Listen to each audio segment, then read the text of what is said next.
Ang walang kapantay na martial god, unang yugto. Kabanata 521, mawala. Galit si Lin Feng, malamig ang mukha niya at nakatitig siya sa mga tao. Si Duan Xinye ay palaging kasama niya, kasama ang piging, hindi nakakagulat na inisip ni Duan Wuyan na ito ay si Lin Feng. Kung may nagbigay ng tableta kay Duan Xinye, kung gayon ito ay sa panahon ng piging, at ang taong iyon ay ginawa ito ng maingat, nang hindi napapansin. Si Lin Feng na nasa tabi ni Duan Xinye at hindi man lang ito napansin. Lin Feng, walang iya ka talaga. Galit na sigaw ni Yu Tianming habang nakatayo at nakatitig kay Lin Feng. Nakakagulat na gumamit ka ng mga paraan upang makuha ang prinsesa. Napakawalan Jia. Hindi pa ako nakakita ng ganitong walang iyang tao sa buong buhay ko. Lahat ay namangha at nakatingin kay Lin Feng. Malamang si Lin Feng ang sospek. Ang unang dahilan ay dahil kasama ni Duan Xinye si Lin Feng sa buong araw at hindi lason ni Duan Xinye ang sarili. Ang pangalawang dahilan ay si Yu Qingshan ay dumating upang magmungkahi ng isang alyansa ng kasal sa pagitan nina Yu Tianming at Duan Xinye, upang masira ang pag-iibigan nina Lin Feng at Duan Xinye. Kaya, si Lin Feng, na galit, ay malamang nalihim na nagbigay sa kanya ng aphrodisiac para panatilihin siya. Ang lahat ay nakaturo kay Lin Feng. Lahat ay nakatingin kay Lin Feng na lalong nagpalamig sa ekspresyon ng kanyang mukha. Dumating si Yu Qingshan upang magmungkahi ng alyansa ng kasal sa pagitan nina Duan Xinye at Yu Tianming. At ito ay nangyayari, si Lin Feng ay hindi naging sapat na mapagbantay. Sinulyapan niya ang mga tao sa malamig na paraan ngunit hindi niya matukoy ang isang sospek. Tila walang sino man ang may dahilan upang gawin ang gayong kakilakilabot na bagay. Gayunpaman, walang duda na si Duan Xinye ay uminom ng aphrodisiac poison. Kamahalan, ang pinakamahalagang bagay sa ngayon ay ang iligtas si Xinye, kailangan nating makahanap ng solusyon. Sabi ni Lin Feng, hindi rin niya ito binibigyan ng mukha. Ang pagligtas kay Duan Xinye ang pinakamahalagang bagay ngunit sinisisi siya ni Duan Wuya. Sa tingin mo ay hindi ko alam na ang mga daluyan ng dugo ni Xinye ay nasusunog, mas mabuting iligtas mo siya, Lin Feng, kung ikaw ang lamason sa kanya, ito ang katapusan para sa iyo. Sabi ni Duan Wuya, hindi na siya kasing init at palakaibigan gaya ng dati, mukhang napakalisyoso niya at nakatitig kay Lin Feng ng may masamang tingin. Natigilan si Lin Feng, hinawakan din niya si Duan Xinye na ipinadala ang kanyang kaluluwa sa kanyang katawan. Gaya ng inaasahan, may nakakatakot na tsina sumunog sa katawan at mga panloob na organo ni Duan Xinye. May nagliliyab na apoy sa kanyang katawan. Sa sandaling iyon, si Duan Xinye ay nasa estado ng delirium, at ang kanyang paningin ay malabo. Mahigpit lang niyang hawak si Lin Feng at bumuga ng mainit na hangin sa tenga ni Lin Feng. Lin Feng, iligtas mo ako. Lin Feng at nagsimulang manginig ang kanyang katawan, iligtas siya. Isa lang ang solusyon sa lason, ang pakikipagtalik.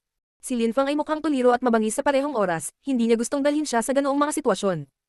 At saka, akala ng lahat na siya ang nagbigay sa kanya ng lason. Ngunit kung hindi niya nailigtas si Duan Xinye, may dalawang posibilidad. Siya ay mamamatay, masunog ng panloob na apoy. O ibang tao ang magliligtas sa kanya. Sa parehong mga kaso, mawawala sa kanya si Duan Xinye. Hindi niya hinayaang mamatay si Duan Xinye at ayaw niyang may magligtas kay Duan Xinye. Aalis ako kasama si Xinye, sabi ni Lin Feng habang nagngangalit ang kanyang mga ngipin. Binuhat niya ito at tumayo, mukhang desidido siya. Walang ibang solusyon. Kailangan niyang iligtas siya. Kumbinsido siya na patatawarin siya ni Duan Xinye. Nang marinig ng mga tao si Lin Feng, nagulat sila. Gustong umalis ni Lin Feng. Sino ang nakakaalam kung ano ang gagawin ni Lin Feng kung umalis siya?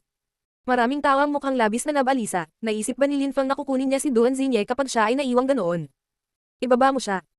Sabi ni Yu Tianming sa malamig na tono, ang kanyang siluwet ay kumikislap at agad siyang lumapag sa harap ni Lin Feng. Ice cold ang ekspresyon ng mukha niya at naglalabas siya ng ice cold energy.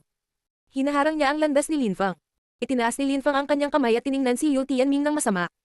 Lin Feng, hindi ko na matiis. Sabi ni Duan Xinye sa malambing na boses na lalong nagpakaba kay Lin Feng. Boom! Hakbang pasulong si Lin Feng at naglabas ng napakalaking nakamamatay na enerhiya, malamig din ito. Mawala ka, boom! Gumawa ng isa pang hakbang si Lin Feng at gustong umalis sa pavilion.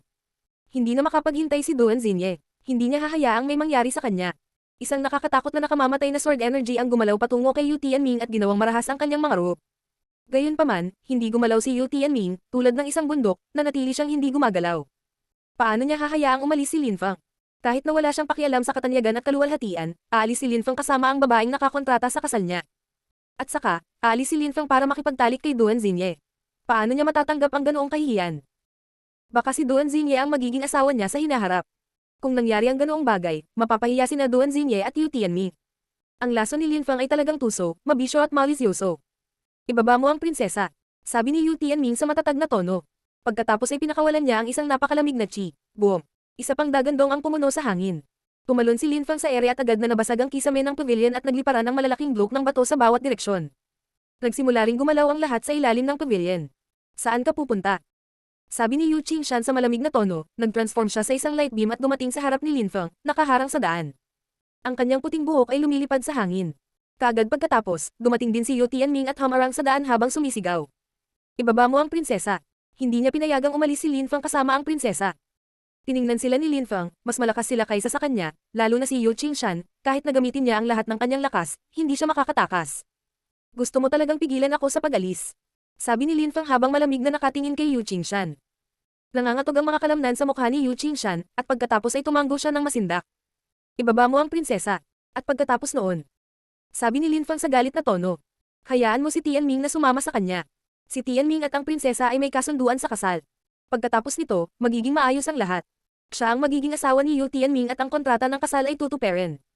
Lolo.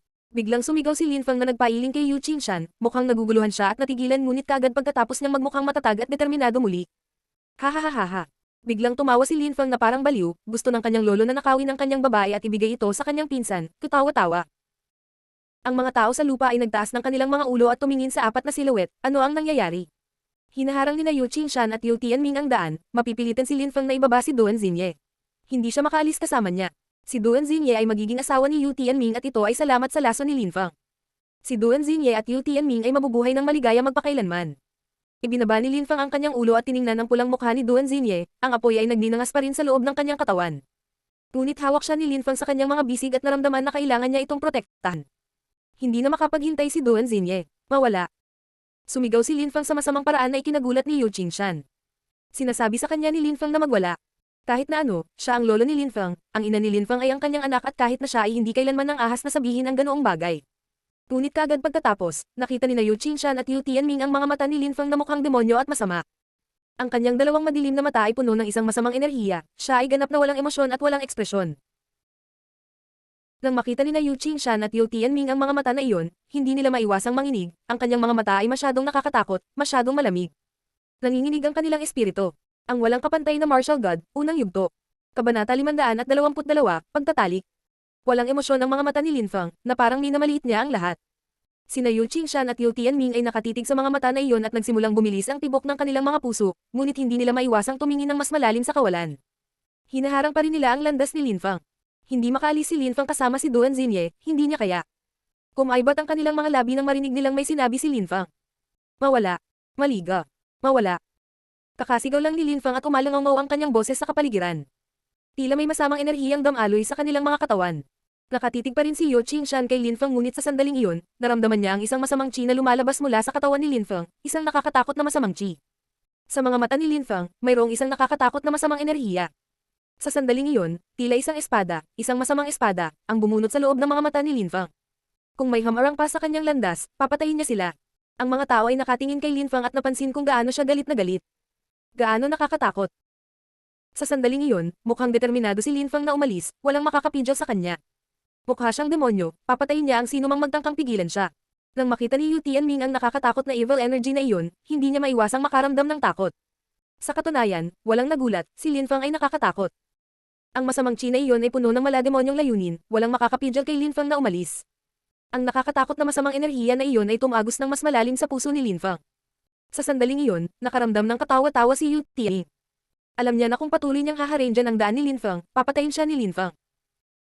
Hindi lang si Yu Tianming ang may ganoong pakiramdam, ganoon din ang naramdaman ni Yu Qingshan. Kung patuloy nilang pipigilan siya sa pag-alis, papatayin sila ni Lin Feng ng walang awa.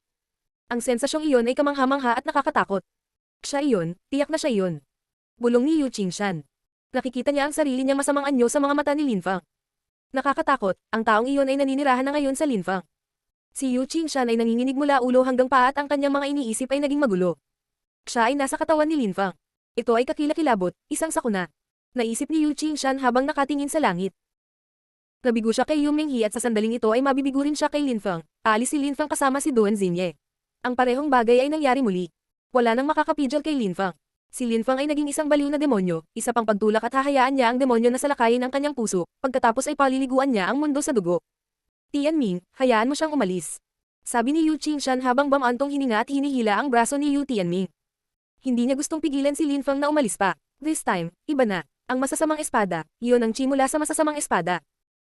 Sabi ni Yu Qingshan, nakikita niya ang mga masasamang espada sa mga mata ni Lin Feng. Alam niyang nandoon si Lin Feng nang ilabas ang mga masasamang espada sa Mount Sword. Siya talaga ang unang nakatuklas nito, ito ay may perpektong kahulugan.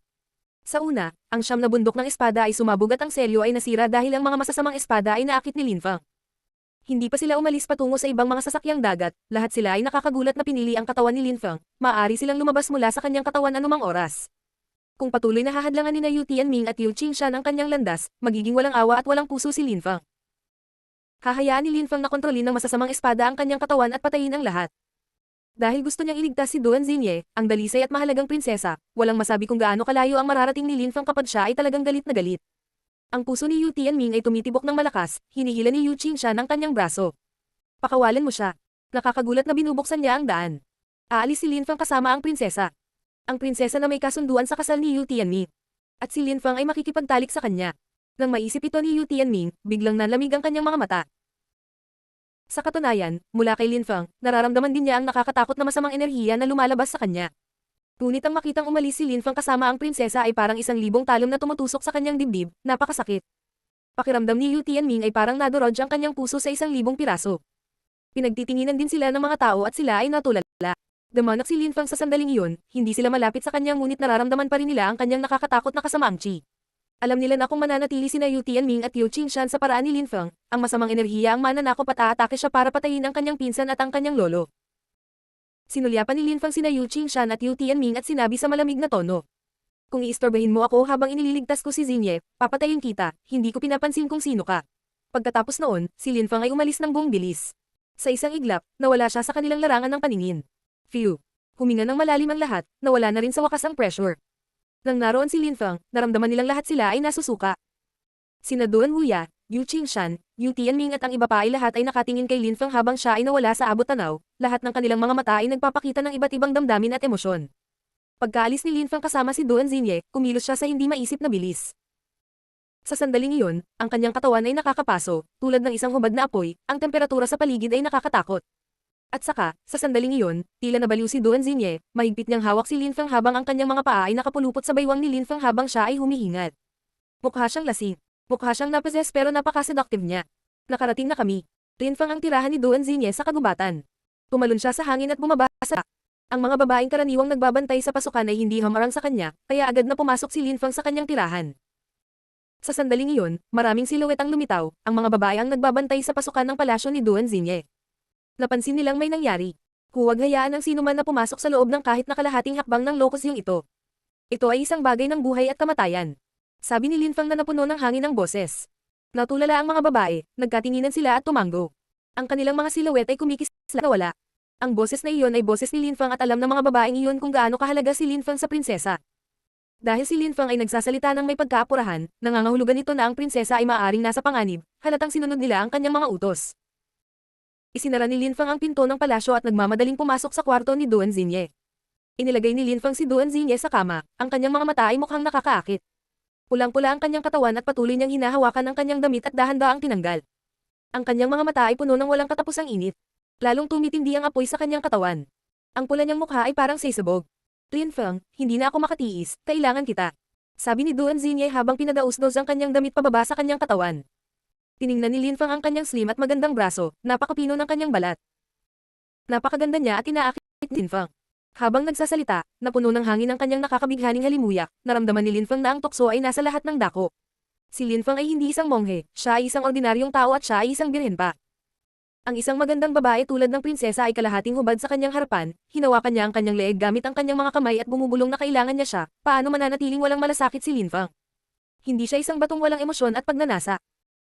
Mabilis ang paghinga ni Lin Feng, nakita niya ang isang kamay nito sa kanyang leeg at isa pa sa kanyang katawan, tinatanggol pa rin niya ang kanyang damit, unti-unting nasisiwalat ang kanyang magagandang dibdib at pakiramdam ni Lin Feng na kinukulam siya.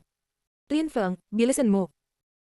Si Duan Xinye na galit kay Lin Feng ay parang nasa pantasya siya, samando siya kay Duan Xinye, parang sisabog ang ulo niya, namumula siya, pakiramdam niya ay mawawalan siya ng malay. Ibinaba ni Lin Feng ang kanyang ulo at inilagay ang kanyang kamay sa malambot na balat ni Duan Xinye, pagkatapos ay sinimulan niya itong halikan ng dahan-dahan, ang kanyang mga labi, ang kanyang mga balikat, ang bawat bahagi ng kanyang katawan. Sa wakas, matapos ang apoy ng pagsinta ay mag-alab, si Lin Feng ay dumaing ng marahas habang si Duan Xinye ay umuungol ng mahina. Ang kanilang mga katawan ay naging isa, pareho silang nalalasing sa passion. Ang kanilang mga katawan ay nasa perpektong pagsasanib at habang ang kama ay nagsimulang gumalaw. Ang silid ni Duan Xinye ay naging lungga ng pagnanasa. Ang walang kapantay na martial god, Yugto. Kabanata 523, Sitwasyon. Matapos ang pagdagsa ng pagnanasa, sina Linfang at Duan Xinye ay nakahiga sa kama at nananatiling tahimik. Ang apoy sa katawan ni Duan Xinye ay hindi na nakakapinsala, sa halip, ang apoy ng pagsinta ay nag-aalab sa kanyang puso. Bumuhos sa kanyang katawan ang mga patak ng pawis, isang sulyap sa kanya ay sapat na upang pukawin ang sinumang lalaki. Hinahaplos ni Linfang ang balat ni Duan Xinye gamit ang kanyang mga daliri. Nag-aalab pa rin ang apoy ng pagnanasa sa kanyang puso. Natikman na nila ang ipinagbabawal na prutas. Duan Xinye, dahil sa napakalakas na epekto ng lason ay nangangailangan ng mahabang sesyon ng marubdob na pag-ibig. Dahil si Linfang ay nakalusot sa Zuan Qi layer at may napakalakas na katawan, nagawa niyang paalang bisa ang lason. Si Duan Xinye ay nakaranas ng kasiyahan na lampas sa inaasahan. Sa sandaling iyon, iginalaw ni Duan Xinye ang kanyang ulo at inilagay ito sa dibdib ni Linfang. Siya ay kumikilos ng labis na nahihiya, hindi na siya makatingin pa kay Linfang. Niyakap ni Linfang si Duan Xinye, ang kanyang mga mata ay puno ng walang katapusang init at pagmamahal. Xinye, galit ka ba sa akin? Biglang tanong ni Linfang. Pagkatapos ng lahat, nangyari ang lahat ng ito, hindi dahil gusto ito ni Duan Xinye at Linfang, napilitan sila sa sitwasyon. Ito ay hindi inaasahan. Hinihimas ni Duan Xinye ang kanyang ulo sa dibdib ni Linfang at iiling-iling ang kanyang ulo. Paano siya magagalit kay Linfang? Ito ay talagang hindi inaasahan, ngunit siya ay naging babae ni Linfang sa loob ng ilang sandali, bukod pa, ginawa ito ni Linfang upang iligtas siya. Kung wala pa si Linfang, napipilitan siyang pakasalan si Yu Tianming at sinipangan niya ito, ni hindi niya gustong isipin iyon. Akala nilang lahat ako ang nagbigay sa iyo ng lason, sa tingin mo rin ba? Tanong ni Linfang sa mahinang boses. Itinaas ni Duan Xinye ang kanyang ulo at tumingin kay Linfang, ang kanyang mukha ay namumula pa rin ngunit siya ay mukhang napakarilag. Hindi ko sinasabing imposibleng ginawa mo, pero kahit ginawa mo, payag ako. Sabi ni Duan Xinye ay isang malambot na boses. Ang kanyang mga mata ay puno ng malalim at makahulugang tingin. Napabuntong hininga si Linfang at hinawakan siya ng mahigpit sa kanyang mga braso. Sa ganoong babae, magiging masaya lang siya. Kung wala si Meng Qing, baka si Duan Xinye lang ang minahal ni Linfang. Siya ay napakaselan, banayad at may mataas na katayuan sa lipunan, hindi rin siya mapagmataas. Napakalinis at inosente niya. Linfang, papakasalan mo ba ako? Tanong ni Duan Xinye, ang kanyang boses ay kakit-akit. Natigilan si Linfang, kailangan na niyang pasanin ang isang malaking responsibilidad. I'm sorry, dapat hindi na kita tinanong. Sabi ni Duan Xinye nang makita niyang nanatiling tahimik si Linfang. Nanginginig ang boses niya at parang may luhang lalabas sa mga mata niya. Napakasakit ng puso ni Linfang nang marinig niya ito. Nakasama na niya si Duan Xinye at walang kondisyon pa rin ang pagmamahal nito sa kanya hanggang sa humihingi pa siya ng tawad sa pagtatanong. Si Duan Xinye ay isang prinsesa. At higit pa doon, malalaman ng lahat ang nangyari sa lalong madaling panahon. Kung hindi niya pinakasalan si Duan Xinye, ano ang iisipin ng mga tao sa kanya? Gagawin ko, sabi ni Linfang habang mahigpit na nakayakap sa kanya. Mukha siyang kinakabahan. Paano siya binaygo ni Linfang? Isinakripisyo ni Duan Xinye ang lahat para sa kanya. Tumayo si Linfang at umupo habang pinapaupo si Duan Xinye. Pagkatapos ay tumayo si Linfang at dinala siya sa hot spring. Namula ito. Maliligo siya kasama si Linfang, lalo siyang nahiya. Maaga sa umaga, ang araw ay sumisikat sa lambak at mga batis. Sa kagubatan, maraming siluwet ang lumitaw. Ang iba ay mukhang malungkot at ang iba naman ay galit na galit. Naroon sina Duan Huya, Yu Tianming, at ilang gwardya na nakasuot ng itim na balabal. Lahat sila ay nakatingin sa lambak. Alam nilang lahat ang nangyari sa palasyo ni Duan Xinye noong gabi. Alam nilang lahat ang mga detalye, ngunit gusto nilang hindi nila alam, ang pag-alam tungkol dito ay nagbigay sa kanila ng pakiramdam na ang mga insekto ay niblang ang kanilang mukha mula sa loob. Hindi nila kinaya ang pag-iisip na iyon, lalo na si Yu Tianming. May marriage agreement siya dito, ayaw niyang may kafling sa ibang lalaki ang magiging asawa niya. Paano siya magiging masaya tungkol dito? Siya ay tumingin lubhang malungkot. Sa isang malayong lugar sa kagubatan, marami ring mga siluwet, lahat sila ay mukhang galit na galit. Silang lahat ang mga binata na umibig sa prinsesa, sila ay nagalit. Alam nilang lahat na nilapastangan ni Linfang ang prinsesa, nagalit sila, ngunit naiinggit din at naiinggit. Si Linfang ay talagang kasuklam-suklam, ginawa niya ang lahat ng kanyang makakaya para makuha ang prinsesa. Mawala. Sigaw ni Duan Huya sa malamig na paraan. Nakita ng mga kabataang iyon si Duan Huya na lumingon at pinandilatan sila, tumahimik sila dahil sa takot. Nararamdaman nila ang nakamamatay na enerhiya ni Duan Huya. Maraming tao ang nagsimulang tumakbo at agad na umalis sa pinangyarihan. Hindi sila naglakas loob na manatili. Sa sandaling iyon, galit na galit si Duan Huya. Alam ng lahat na ang prinsesa ay hindi na birhen, iyon ay isang kahihiyan para sa imperial family at para kay Duan Xinye, paano matitiis ni Duan Huya ang ganoong bagay. Pagkaalis ng lahat ng mga taong iyon ay naging kalmado muli ang kagubatan. Tanging ang ingay ng mga kaluskos ng mga dahon at ang huni ng tubig sa mga batis. Kalmado at tahimik ang pakiramdam ngunit hindi naramdaman ni Duan Huya at Yu Tianming na ay enjoy ang tanawin, nakatitig lamang sila sa tirahan ni Duan Xinye. Hindi sila pumasok ng puwersa, hindi rin sila sumigaw ng galit. Tutal, hindi nag-iisa si Linfang sa loob, nandoon din si Duan Xinye. Ilang sandali pa, nakarinig sila ng ilang hakbang na lalong nagpaten sa kanila, napatingin sila sa residence at may nakita silang dalawang siluwet na dahan-daang lumabas. Linfang at Duan Xinye. Sa pagkakataong iyon, nakapagpalit na sila ng bagong damit. Si Linfang ay nakasuot ng bagong set ng damit at si Duan Xinye ay tila bumalik sa normal, ganap na siyang gumaling. Nakasuot siya ng magandang tsangpaw at nagiba ang mukha niya, makikitang isa siyang totoong babae. Mas lalo siyang kaakit-akit. Si Linfang ay mukhang puno ng sigla. Lalo siyang gamwapo ng mga sandaling iyon. Dahil doon ay mas naging malungkot ang mukha ni Yu Tianming, nagngangalit ang kanyang mga ngipin. Nang makita niyang magka-hold ng hands ang dalawa, pakiramdam niya ay sisabog na ang galit niya. Kuya, sigaw ni Duan Xinye kay Duan Wuya sa malambot at mahiyain na boses. Xinye, bumalik ka na sa loob. Kailangan ko siyang makausap. Sabi ni Duan Wuya habang malamig na nakatitig kay Linfang. Huwag kuya, huwag mo siyang sisihin. Hindi niya kasalanan, inosente si Linfang. Kasalanan ko ito. Sabi ni Duan Xinye habang ipinagtatanggol si Linfang. Kung inakusahan ni Duan Wuya si Linfang ng pagbibigay sa kanya ng lason at pagsasamantala sa prinsesa, ito ay magiging isang malaking problema. Bumalik ka sa loob. Inulit ni Duan Wuya na naging dahilan ng pagiging tense ni Duan Xinye. Mahigpit na pinisil ni Linfang ang kamay ni Duan Xinye, ngumiti at sinabi. Xinye, ibalik mo. Walang magiging problema. Tumingin si Duan Xinye kay Linfang at tumango, pagkatapos ay tumingin siya kay Duan Wuya at sinabi. Kuya, huwag mong gawing mahirap ang mga bagay para kay Linfang. Pagkatapos ay bumalik siya sa kanyang tirahan. Nakatitig si Duan Wuya kay Linfang, wala siyang sinabi kundi nagpakawalan ng napakapanggaping chi. Bukod kay Duan Wuya, ang malalakas na cultivator na iyon na nakasuot ng itim na damit at si Yu Tianming ay naglalabas din ng kanilang nakamamatay na enerhiya na bumabalot sa katawan ni Linfang. Naramdaman ni Linfang na may bundok sa kanyang mga balikat. Lahat sila ay napakalakas, walang kahit isang mahinang link sa kanila. Linfang, napakatalino mo, ninakaw mo ang kapatid ko, ikaw lang ang aalagaan niya sa ngayon. Sabi ni Duan Wuya sa malamig na tono. Kamahalan, baka iniisip mo pa rin na ako ang nagbigay sa kanya ng lason na iyon. Malamig na tono ni Duan Wuya. Mas alam mo kaysa sa iba kung ginawa mo ito o hindi. At saka, ikaw ang nakinabang sa lahat ng advantageous na aspeto ng sitwasyong iyon, nakuha mo ang gusto mo.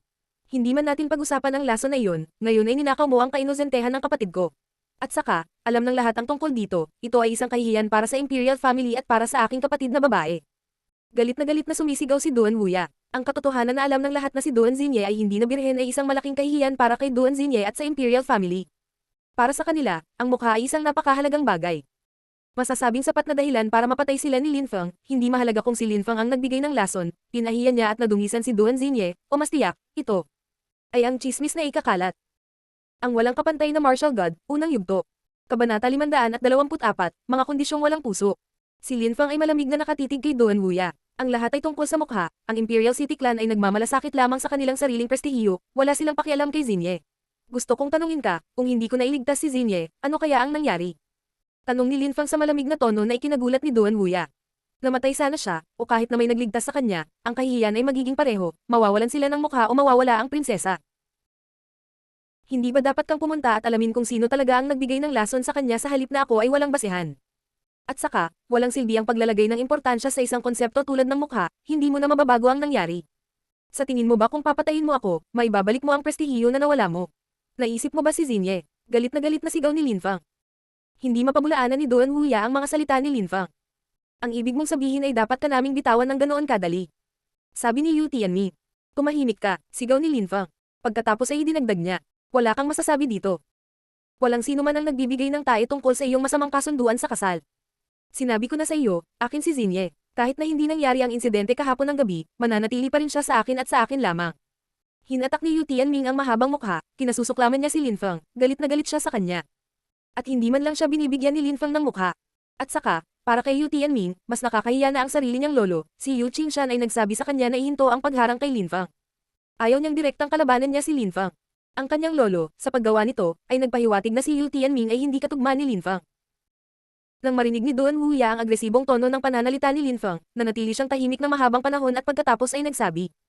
Paano mo gustong lutusin ang problema kung gayon? Ano sa tingin mo, mayroon ka bang mga ideya? Tanong ni Linfang. Malamang ay may ideya na si Duan Wuya. Gusto kong pakasalan mo kaagad si Xinye at sabihin sa lahat. Iyon lang ang solusyon na makakabawi sa ating prestihiyo. Sabi ni Duan Wuya na mukhang matatag. Nagulat si Yu Tianming, gusto niyang pakasalan agad ni Linfang si Duan Xinye. Paano ang marriage contract? Si Linfang ay mukhang natulala ng wala pang isang segundo ngunit agad ding bumalik sa normal. Ang solusyon na iyon ay marahil ang pinakamahusay, ang pagpatay kay Linfang ay walang pakinabang, ito ay magdudulot lamang ng mas maraming pinsala. Hayaan mo akong mag-isip. Sagot ni Linfang. Siya ay, syempre, magpapakasal kay Duan Xinye, ngunit ang oras ay isang problema. Sa tingin mo, kailangan mong mag-isip. Nasira ang reputasyon ng kapatid ko, alam ng lahat ang nangyari. At nag-iisip ka pa ng paraan para makatakas sa responsibilidad mo. Linfeng, ibigay mo agad sa akin ang iyong sagot. Sabi ni Duan Wuya na mukhang matatag at matyaga. Papakasalan ko si Xinye. Sabi ni Linfeng na lubos na sigurado. Siya, syempre, ay kailangang pasanin ang responsibilidad na iyon para sa kanyang mga aksyon. Si Duan Xinye ay isang prinsesa at inalis niya ang kanyang pagkabirhen, bukod pa, alam na ng lahat ang tungkol dito. Si Duan Xinye ay maituturing na madaling babae kung hindi niya ito pakakasalan. Kinailangan niyang pakasalan ito para sa reputasyon nito. Dapat mong pakasalan siya, ngunit sa lalong madaling panahon. Sabi ni Duan Wuya habang nakatitig kay Linfeng. Bukod dito, kailangan mong ipakita sa lahat na determinado ka. Dapat alam ng lahat na papakasalan mo siya. Nagpatuloy si Duan Wuya. Alam naman ng lahat na hindi na virgin ang kapatid ko. Kung hindi mo siya pakakasalan kagad, hindi na niya maibabalik ang kanyang reputasyon. Nasa kamay mo na ang lahat, ang tanging solusyon ay ipakita mo sa lahat na determinado kang makasama siya at mabilis, iyon lang ang tanging paraan para maibalik ng kapatid ko ang kanyang reputasyon. Nakaramdam ng tensyon at kaba si Linfeng, ngunit tama si Duan Wuya. Kung hindi niya mabilis na pakasalan si Duan Xinye, hindi niya maibabalik ang kanyang reputasyon. Kailangang patunayan ni Linfeng sa lahat na gusto niyang makasama si Duan Xinye, ngunit siya rin ang perpektong lalaki para sa kanya. Kinailangan niyang mapabilibang lahat at ipakita sa kanila na mayroon siya kung ano ang kinakailangan upang pakasalan ng isang prinsesa, gayunpaman, paano niya magagawa iyon? Paano niya mapapatunayan na nasa kanya ang kailangan para pakasalan siya? Kuya, napakasama mo kay Linfeng, wala akong pakialam kung ayaw niya akong pakasalan, hindi mahalaga. Sabi ni Duan Xinye habang tumatakbo palabas ng kanyang tirahan. Kung payag si Linfeng na pakasalan siya, sapat na iyon. Siya ay magiging masaya na ibahagi ang lahat sa kanya. Noong una, ayaw pa niyang maging unang asawa, gusto lang niyang manatili sa tabi nito. Wala siyang pakialam sa prestihiyo o reputasyon. Xinye, wala kang masasabi dito. Hindi ka namin kinakausap. Agresibong sabi ni Duan Wuya. Isinasaalang-alang ang kay Duan Wuya pag-uugali at mga pahayag, tila pinlano na niya ang lahat mula pa sa simula. Tinanong ni Linfeng, kamahalan, sabihin mo sa akin, kung paano ko ito mapapatunayan sa lahat. Gusto kong lumahok ka sa great competition ng Zuyu at maging kaluwalhatian ni Zuyu, dapat mong ipakita sa lahat ang kapangyarihan ng ating bansa. Pagkatapos ay kailangan mong bumalik at pakasalan ang aking kapatid na babae. Mabagal na sabi ni Duan Wuya, pagkatapos ay idinagdag niya. Ikaw, Linfeng, ay dapat lumahok sa great competition ng Zuyu at mailagay sa nangungunang 10 kalahok, ngunit hindi sa ibaba ng listahan, ika-9 na pwesto lamang o mas mataas. Kung hindi, mas mabuti pang mamatay ka sa kompetisyon, hindi na kailangan pang bumalik, hindi pwedeng magpakasal ang kapatid ko sa hindi karapat-dapat. Kuya, masyado kang nagtatanong. Masyadong exaggerated yan. Sabi ni Duan Xinye, napakahirap na makatapos sa 9 na nangungunang. Si Linfeng ay mula sa Zuyu at isa lamang itong maliit at normal na bansa sa pagitan ng 13 bansa ng Zuyu. Mayroong 4 na imperyo at 9 na bansa, at lahat sila ay may napakalakas na magsasaka na lumahok. Ang mga napiling lumahok sa great competition ng Zuyu ay ang lahat ng pinakamalakas na magsasaka mula sa mga bansang iyon. Kung ang lahat ng mga bansang iyon ay pinili lamang ang kanilang pinakamalakas na magsasaka, magkakaroon sana ng 13 powerhouses. Kung ganoon, kailangang talunin ni Linfeng ang ilang powerhouse para maabot ang top 9. Sa madaling salita, kinailangan ni Linfeng na talunin ang ilang cultivator, na maaaring mas malakas kaysa sa Crown Prince ng Zuyu, ang pagtapos sa top 9 ay napakahirap. Bukod pa rito, sinasabi ni Duan Wuya na kung mabaigo si Linfeng, dapat siyang mamatay sa ibang bansa, sa panahon ng great competition ng Zuyu. Hindi pa ako tapos magsalita. Walang pakialam na sabi ni Duan Wuya na lalong nagpatens kay Duan Xinye. Hindi siya tapos. Hindi pa ba sapat ang lahat ng ito? Ang gustong pakasalan ng kapatid ko ay dapat ang pinakamalakas na magsasaka sa Zuyu. Matapos makatapos sa 9 na pinakamahusay na magsasaka ng Zuyu, gusto kong bumalik ka at maging unang mataas na opisyal ng Zuyu. Iyon lang ang paraan para mapatunayan mo sa lahat na karapat-dapat ka, at para igalang at hanggan ka ng mga tao. Pagkatapos, mapapangasawa mo ang aking kapatid, at maibabalik natin ang ating prestihiyo at walang sino man ang makakapagsalita ng isang salita bilang sagot. Duan Wuya ay nagpang-inag sa lahat, ang kanyang mga kinakailangan ay napakataas. Ang mga kinakailangan ni Duan Wuya ay napakahirap at malupit. Ang Great Competition of Zuyu ay isang tunay na kompetisyon sa pagitan ng mga henyo. Si Linfeng ay 18 taong gulang lamang, ang pagtatapos sa top 9 ay magiging mahirap. Bukod pa rito, hindi iyon sapat, gusto ni Duan Wuya na siya ang maging unang mataas na opisyal ng Zuyu na nangangahulugang hinihiling sa kanya ni Duan Wuya na talunin si Duan Wu daw, ang koro ng prinsipe. Walang sino man sa Zuyu ang pinayagang maging mas malakas kaysa kay Linfeng, iyon ang kinakailangan. Walang sino man ang makakaisip ng mga ganoong bagay mula sa isang kabataang tulad ni Linfeng, ngunit sinasabi ni Duan Wuya na kailangang makamit ni Linfeng ang mga ito. Natakot din si Yu Tianming sa mga kahilingan ni Duan Wuya, naisip din niya na ang pagtatapos sa nangungunang 9 na cultivator ng Great Competition ng Zuyu ay napakahirap. Si Duan Wu daw, ang koro ng prinsipe, ay pinatay ang sino mang makasakit sa kanya, ngunit siya ay mabuti sa mga hindi. Siya ang unang mataas na opisyal ng Zuyu sa mahabang panahon. Walang sino man ang nakahihigit sa kanya. Alam din ni Yu Tianming na hindi niya mapapantayan si Duan Wu daw. Gusto ni Duan Wuya na talunin niya si Duan Wu daw at maging unang mataas na opisyal, halos imposible iyon. Kuya, paano ka magiging malupit kay Linfeng? Sabi ni Duan Xinye, labis siyang nag-aalala na halos imposible ang mga kahilingan ni Duan Wuya. Kung hindi niya kayang gawin ang mga bagay na iyon, bakit siya papayagang pakasalan ka? Sabi ni Duan Wuya habang umiiling at nakatitig kay Lin Fang. Sa sandaling iyon, mukhang naguguluhan si Lin Fang. Ano ang ibig sabihin ni Duan Wuya sa mga kinakailangang iyon? Ano ang kanyang layunin? Kung magtatapos siya sa mga nangungunang cultivator sa Great Competition ng Zuyu, tiyak na babalik siya kay Zuyu bilang isang maluwalhating bayani. Ang pagkatalo kay Duan Wu daw gayunpaman ay napakasalimuot, ngunit kung nagawa niya iyon, walang sino man ang maglalakas loob na hindi siya igalang. May limitasyon ba sa oras para sa pangalawang kahilingan? Tanong ni Lin Fang. May 1 taon ka para pakasalan ang kapatid ko, sabi ni Duan Wuya. 1 taon lang si Lin Fang para gawin ito. Malapit nang magsimula ang Great Competition ng Zuyu, kaya syempre, hindi ito mangangailangan ng 1 taon para makumplito. Gayunpaman, kinailangan din ni Lin Fang na maging unang mataas na opisyal sa parehong taon. Maiintindihan din ng isa, mula sa tono ng pananalita at pag-uugali ni Duan Wuya, na ang pagiging unang mataas na opisyal ng Zuyu ay mas mahirap kaysa sa pagtapos sa nangungunang siyam ng Great Competition. Ang tila naisip ni Duan Wuya ay na si Duan Wu daw, ang kanyang kapatid, ay mas malakas pa kaysa sa mga taong nagtapos sa top 9 nanograms Great Competition ng Zuyu. At least, naisip ni Duan Wuya, may tiwala siya sa kanyang kapatid. Kahit na natapos si Lin Fang sa top 9, napakalayo pa rin niya para makipagkompetensya kay Duan Wu daw. Wala naman akong choice diba? Sabi ni Lin Fang. Talagang wala kang pagpipilian. Sabi ni Duan Wuya habang umiiling. Nanatiling tahimik si Lin Fang saglit at pagkatapos ay hinawakan ang kamay ni Duan Xinye, pagkatapos ay sinabi niya. May pupuntahan ako kasama si Duan Xinye sa loob ng ilang araw. Saan? Ang Lovesick Forest. Mahinahong sagot ni Lin Fang. Tumango si Duan Wuya at nagsabi. Walang problema, ibalik mo siya sa loob ng ilang araw. Ayokong mangyari ulit yung mga nangyari dati.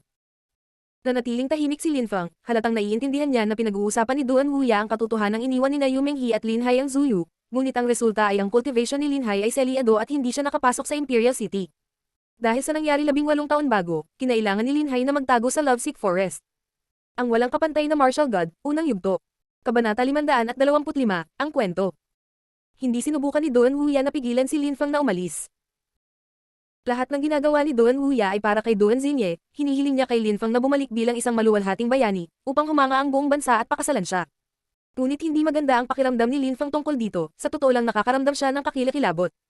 Pakiramdam niya ay minamanipula siya. Kahit na hindi siya sinabihan ni Duan Wuya na tapusin ang pinakamahuhusay na cultivator sa Great Competition ng Zuyu, gagawin ni Lin Fang ang kanyang makakaya kahit ano paman.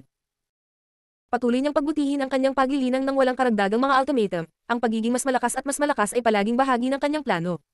Sinadya na ni Lin Fang na harapin si Duan Wu daw sa madaling panahon. Napagpasyahan na ni Lin Fang ang mga bagay na ito ng mag-isa. Ngunit hinihiling sa kanya ni Duan Wuya na gawin ito ng may maliit na margin para sa pagkakamali. Kung siya ay nabigo, si Lin Fang ay dapat na mamatay. Bukod dito, mayroon lamang siyang 1 taon upang talunin si Duan Wu daw at maging unang mataas na opisyal. Ang dalawang bagay ay lubhang mahirap, ito ay walang puso, ngunit si Lin Fang ay walang pagpipilian. Marahil ito ay isang paraan upang hamanin ang kanyang sarili, upang mas maging motivated siya upang mabilis na malampasan ang kanyang kasalukuyang antas at maging mas malakas. Hawak ni Lin Fang ang kamay ni Duan Xinye at naglalakad pasulong, dumaan sila Duan Wuya at Yu Tianming. Si Yu Tianming ay mukhang malungkot. Hindi pa pinatay ni Duan Wuya si Lin Fang, nagtakda lamang siya ng 2 hamon, ngunit sa huli, hinayaan niyang umalis si Duan Xinye kasama si Lin Fang. Gotcha. Isang banayad na tunog ang pumuno sa hangin, si Yu Tianming ay kinuyam ng husto ang kanyang mga kamao at pinakawalan ang kanyang enerhiya sa hangin. Gagawin niya ang kanyang makakaya upang pigilan si Lin Fang na makatapos sa mga nangungunang cultivator ng Great Competition ng Zuyu. Kahit na hindi siya payagan ni Yu Qingshan na lumaban kay Lin Fang, gagawin pa rin niya ito. Sa bawal na lugar ng Lovesick Forest, sa harap ng isang puno na may ilang cabin lodge, may 2 mesa at upuan. 2 tao ang nakaupo na mukhang walang pakialam at nasa bahay. Babae ang 2 taong iyon, pareho silang ubod ng ganda at mukhang anghel. Nakaupo lang sila pero kahit sinong makakakita sa kanila ay mararamdaman nila ang mapayapang kapaligiran. Paano dapat ang kilay? Makapal o manipis? Isang dalisay at banal na mukhang babae ang nagtaas ng ulo, hindi na niya kailangan ng kahit ano para gumanda, kailangan lang niyang tumayo doon at gagawing walang kulay ang mundo kung ikukumpara. Umangat din ang ulo ng isang babae, kahit hindi na siya bata ay wala na siyang masyadong kulubot sa mukha. Malalim at malalim na tingin lang ang nakita niya sa mga mata niya. Mukha siyang natural, mainit at palakaibigan. Nakangiti siya at napakaganda. Hayaan ang brush na gumalaw sa iyong puso. Sabi ng magandang Yu Menghe habang nakatingin sa kanyang magiging manugang. Siya ay lubos na nasisiyahan. Si Meng Qing ay napakaganda, siya ay hindi gaano maganda kaysa kay Yu Menghe noong siya ay nasa ganoong edad. Kung si Meng Qing ang iproklama bilang ang pinakamagandang babae ni Zuyu, tiyak na papayag si Yu Menghe. Si Lin Fang ay may magandang mata para sa mga babae. Kahit na matagal na niyang hindi nakasama si Meng Qing, si Yu Menghe ay walang mahanap na masama tungkol kay Meng Qing, labis siyang masaya na siya ay magiging manugang na babae. Ilipat ang aking puso. Bulong ni Mengqing. Sa matatag na ekspresyon sa kanyang mukha, makikita ng isa na hindi niya lubos na naiintindihan ang sinasabi ni Yu Menghi sa kanya, ngunit pumikit siya at nagpatuloy. Siya ay nag-sketch ng mga kantor ng isang portrait. Nang imulat niya ang kanyang mga mata ay nakita niya ang kanyang larawan. May maningning na ngiti sa mukha niya. Kahit hindi siya magaling magpinta, gusto niyang turuan siya ni Yu Menghi. Nais niyang pakainin ang kanyang kaluluwa at puso, natagpuan din niya na ito ay lubhang nakaka-relax. Sa di kalayuan, nag-uukit pa rin si Lin Hai. Paminsan-minsan ay itinataas niya ang kanyang ulo at ngumiti sa kanila. Kung nandoon si Lin Feng, maaaring ibahagi nilang apat ang magandang sandali na ito, napakaganda sana. Ama, ina, Mengqing. Sa sandaling iyon, may narinig na boses na ikinagulat nilang tatlo. Boses iyon ni Lin Feng. Ngunit nang iangat nila ang kanilang ulo, nagulat sila. May dalawang silhouette. Bukod kay Lin Feng, mayroon ding isang dalaga, maganda siya. Si Mengqing ay natulala. Makikilala niya, syempre, si Duan Xinye, nakita na niya siya. Sa Duanren City at Yumo, nailigtas ni Lin Feng si Duan Xinye, pagkatapos, umalis siya sa ipinagbabawal na lugar ng Z government kasama si Duan Xinye. Alam na alam ni Mengqing kung sino siya, alam din niya na si Duan Xinye ay umiibig kay Lin Feng. Si Mengqing ay isang babae na may matalas na intuition, sa pamamagitan ng pagsulyap ng isang beses sa mga mata ni Duan Xinye, madali niyang makita na gusto niya si Lin Feng. At saka, sa sandaling iyon, nakayuko si Duan Xinye, mukhang nahihiya siya. Nang makita iyon ni Mengqing, agad siyang nakaramdam ng kung ano. Yuming may nararamdaman din siya, hindi niya maiwasang mapatingin kay Lin Hai ng may malalim at makahulugang tingin. Si Lin Hai ay natulala. Hindi niya napigil ang ibaba ang ulo at ngumiti ng palihim. Ang kanyang anak ay mas sanay sa mga babae kaysa sa kanyang sarili. Makalipas ang ilang sandali, dumating si Lin Feng sa harap nina Yu Menghi at Mengqing. May naramdaman si Mengqing kaya agad niyang itinago ang painting. Nang makita iyon ni Yu Menghi, nanatili siyang tahimik at bamaantong hininga. Napakalalim ng pagmamahal ni Mengqing para kay Lin Feng, naramdaman niyang may mali, ngunit naglaan pa rin siya ng oras upang itago ang kanyang pagpipinta. Labis siyang natakot na magkaroon ng negatibong opinyon si Lin Feng, dahil ang larawang ipinipinta ni Mengqing ay kay Lin Feng. Sinulyapan ni Lin Feng si Yu Menghi at pagkatapos ay kay Mengqing. Ibinuka niya ang kanyang bibig, may gustong sabihin, ngunit hindi lumabas ang mga salita. Wala siyang masabi. Kasabay nito, kakaiba ang hitsura ni Lin Feng, mukhang nagsisisi siya at parang may bigat na bumagsak sa kanyang puso. Malinaw na naiintindihan ni Yu Menghi at Mengqing ang nangyari. Yumeng umiling siya, hindi rin niya alam kung ano ang sasabihin. Ngunit sa sandaling iyon, tumayo si Mengqing na ikinagulat ni Lin Feng, tumingin lang siya sa kanya at hinintay kung ano ang kanyang gagawin. Tumayo si Mengqing at naglakad patungo kay Duan Xinye, na pagkatapos ay lalo pang iniyuko ang kanyang ulo, para siyang isang maliit na batang babae na nakagawa ng mali. Nagsimulang bumilis ang tibok ng puso niya hanggang sa marinig niya ang sariling tibok ng puso. Ako ay humihingi ng paumanhin. Sabi ni Duan Xinye sa mahinang boses. Kahit na siya ay isang prinsesa, alam na alam niya na ang pag-ibig ni Mengqing at Lin Feng ay lubos na malalim, alam na alam niya ito, ngunit nahulog din siya kay Lin Feng, at isinama niya ang kanyang sarili sa kanilang relasyon. Isa siyang prinsesa ngunit sa harap ni Mengqing, hindi siya kailanman umarte ng mayabang. Ang chi ni Mengqing ay tila isang diyosa ng yelo, ang mga lalaki ay nakaramdam ng inaapi sa kanyang harapan, ngunit gayon din ang mga babae. Isang bigla ang tunog ang bumasag sa katahimikan na ikinagulat ni Duan Xinye. Itinaas niya ang kanyang ulo at nakita si Mengqing na ngumiti sa kanya. Si Mengqing ay nakakagulat na nakangiti sa kanya. Hindi makapaniwala si Xinye, ngunit nakikita niya talaga ang ngiti sa magandang mukha ni Mengqing. Hindi siya nagalit. Hindi lang si Duan Xinye ang nagulat, ngunit si Lin Feng ay ganoon din. Nagulat din si Yumeng at tinitigan ang ngiti ni Mengqing. Xinye, prinsesa ka, malamang marunong ka magpinta, pwede mo ba akong turuan? Sabi ni Mengqing habang hawak ang kamay ni Duan Xinye. Hinawakan ni Lin Feng ang kanyang kamay sa isang gilid, at si Mengqing naman ay hawak ang kanyang kamay sa kabilang side. Napalunok siya at nakatitig lang kay Mengqing nang may bilugan na mga mata. Halika dali, maupo ka. Sabi ni Mengqing habang hinihila si Duan Xinye sa isang upuan. Kagad pagkatapos, kumuha siya ng isang brush at isang paper roll, inihahanda niya ang lahat para sa kanya. Hindi man lang siya malamig, ang ganda at mainit ng ngiti lang sa mukha niya. Mengqing, bulong ni Lin Feng. Sinulyapan siya ni Mengqing at pagkatapos ay hindi siya pinansin, si Duan Xinye lang ang kausap niya. Yumeng naglakad siya patungo kay Lin Feng at niyakap siya. Pagkatapos ay naglakad siya sa malayo. Malinaw na naiintindihan ni Lin Feng ang ibig sabihin ni Yu Menghi. Sumunod siya sa kanya at dumating sa tabi ni Lin Hai. Ama, sabi ni Lin Feng habang papalapit. Hindi niya alam kung ano ang sasabihin sa alinman sa kanyang mga magulang. Yumeng tumingin siya kay Lin Feng, hindi siya galit sa kanya, nakangiti lang siya at sinabi. Little Feng, ano ang nangyayari sa pagitan mo at ng prinsesa? Tumiti ng pilit si Lin Feng at ipinaliwanag ang lahat, hindi man lang niya itinago ang katotohanan na sila ay natulog ng magkasama. Sinabi niya sa kanyang mga magulang ang mga pangyayari. Kahit na ang mundong iyon ay puno ng lamig at kalupitan, para kay Lin Feng, ang pamilya at mga kaibigan ang pinakamahalagang tao sa kanyang buhay.